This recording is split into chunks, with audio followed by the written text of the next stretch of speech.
Ma femme et moi, nous avons eu 3 enfants, comme je vous l'ai dit. Quand ils sont petits, petit problème. Mais quand ils sont grands, à 18 ans, mon fils me dit « Papa, je ne connais pas le monde, moi je veux aller vivre dans le monde. » Et notre fils est parti avec ses copains de l'école, enfin c'était même plus l'école, l'université, et puis il est parti dans la drogue pendant 4 ans. Et moi j'étais pasteur. Et en tant que pasteur, il est dit qu'un pasteur doit avoir des enfants bien élevés. Vous êtes d'accord avec ça, hein? Il doit être un modèle, le pasteur. Parce que s'il n'élève pas bien ses enfants, il ne peut pas s'occuper de l'église. Et nous voilà, moi et ma femme, avec un enfant rebelle qui vit dans la drogue. Et un soir, je descends dans la cave, je m'aperçois qu'il y a plein de Game Boy, il y a plein de vélos, il y a plein de petits ordinateurs portables, et tout ça. Et je dis mon fils, mais qu'est-ce que c'est que tout ça? Oh, les copains, ils m'ont demandé de garder ça. Je savais que c'était qu'ils volaient. Pour acheter la drogue, ils volaient les choses. Et je me dis, mais je vais mettre mon fils à la porte. Et à ce moment-là, j'entends la voix du Seigneur audiblement. Si tu mets ton fils à la porte, tu vas perdre ton fils. Supporte-le, aime-le, fais-moi confiance. Alors tous les soirs avec ma femme, tous les soirs on attendait notre fils. Arrivé vers minuit, 1h du matin, on montait au premier étage de la chambre et puis on voyait notre fils arriver en titubant. Puis on allait se coucher. Et puis on priait. Et puis, au bout de 4 ans, ma femme a une idée. Il faut écouter les femmes, hein. Elles ont des idées des fois extraordinaires.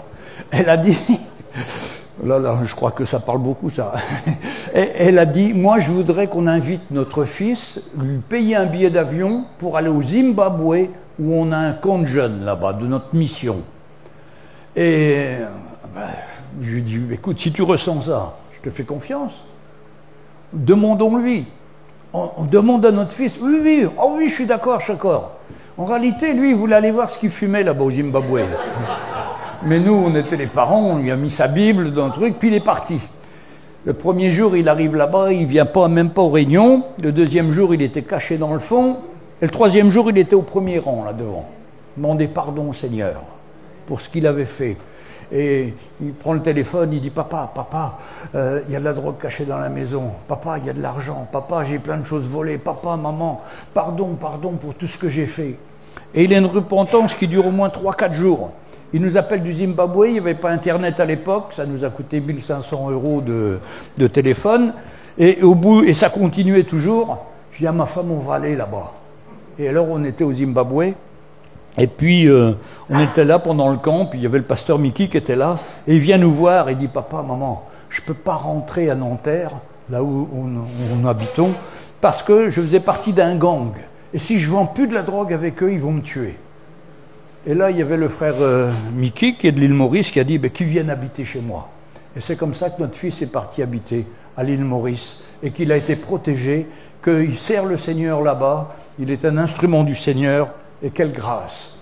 Mais je voudrais vous dire, quand un jour j'ai réuni tous les frères et sœurs de l'Église, j'aurais dit, écoutez, si je ne suis plus digne d'être pasteur, parce que mon fils a fait des bêtises et qu'il est mal élevé, je suis prêt à démissionner, trouver un autre pasteur pour me remplacer. Les frères et sœurs ont dit, non, on va prier pour toi. Et puis le soir même, la réunion se termine, je me mets près de la porte, et là j'ai 15 personnes qui viennent me dire « Ma fille est dans la prostitution, mon fils est dans la drogue, mon petit-fils est ci, ma petite... » Il y avait 15 personnes dans l'église, 15 familles qui avaient des situations difficiles comme cela. Et on s'est mis à prier. Et en 16 ans, 14 des 15 enfants sont revenus au Seigneur. Il n'y en a qu'une qui est parvenue, elle est toujours en prison pour trafic de drogue. Mais on a vu la main du Seigneur. C'est pourquoi Dieu ramènera le cœur, il ramènera le cœur des pères à leurs enfants et le cœur des enfants à leurs pères. Mais voilà, ça commence par le père. Et je me suis toujours demandé, mais pourquoi moi c'est le père? Parce que quand on a des enfants jeunes, notre fils il commence à vouloir faire comme papa, à être plus fort que papa, à mieux jouer au foot que papa. Et moi, mon fils, quand il était petit, il avait 5 ans, il perdait 10-0 au foot. Lui et moi, il disait que j'avais triché. Tellement il était dur. Mais le Seigneur a su le trouver par sa grâce. Et ça nous donne l'espoir à toutes nos familles, mes frères et sœurs, on n'a plus nos enfants, ils sont partis dans le monde. Dieu a un plan pour les ramener. Parce que la vie du Seigneur, elle est tellement meilleure que cette vie dans le monde.